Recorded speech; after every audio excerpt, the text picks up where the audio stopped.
રિક્ષામાં વૃદ્ધ વ્યક્તિઓને બેસાડી લૂંટ કરનારી ગેંગનો પર્દાફાશ થયો છે, જેમાં એક ગેંગ જે છેલ્લા ઘણા સમયથી અમદાવાદના જુદા જુદા વિસ્તારમાં લોકોને પોતાનું નિશાન બનાવી તેમની પાસેથી દાગીના પડાવતી હતી. તેમના આ કાળા ધંધા પરથી અમદાવાદ ક્રાઇમ બ્રાન્ચે પડદો ઉઠાવ્યો છે.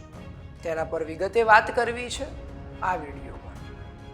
નમસ્કાર, વાઇબ્સ ઓફ ઇન્ડિયા સાથે હું પાર્થ. અમદાવાદમાં છેલ્લા 2 મહિનાથી એક ઓટો રિક્ષા ગેંગ સક્રિય થઈ હતી, જે ખાસ કરીને વૃદ્ધ લોકોને રિક્ષામાં બેસાડી તેમની પાસેથી દાગીના પડાવતી હતી. આ ઘટના વિશે ઘણીવાર જુદા જુદા પોલીસ સ્ટેશનમાં ફરિયાદ પણ નોંધવામાં આવી હતી અને આખરે અમદાવાદ ક્રાઇમ બ્રાન્ચે આ ગેંગને ઝડપી લીધી છે. પણ આ ગેંગ પોલીસની પકડમાં ન આવે તેના માટે રિક્ષાની નંબર પ્લેટ કાઢી પોતાના કાળા ધંધા કરતી હતી. આ સિવાય માહિતી અનુસાર જાણવા મળ્યું છે કે આ ગેંગમાં સલમાન ખાન પઠાણ, વિક્રમભાઈ દંતાણી અને આશાબેન દેવી પૂજક સક્રિય હતા. તેઓ મૂળ મહેમદાવાદના વતની છે અને ત્યાંથી દરરોજ લોકોના દાગીના પડાવવા માટે અમદાવાદ આવતા હતા અને તેમને અમદાવાદ ક્રાઇમ બ્રાન્ચે ગીતા મંદિર પાસેથી ઝડપી લીધા હતા અને તપાસ દરમિયાન લગભગ 8 લાખ અને 14,000ના દાગીના મળી આવ્યા છે.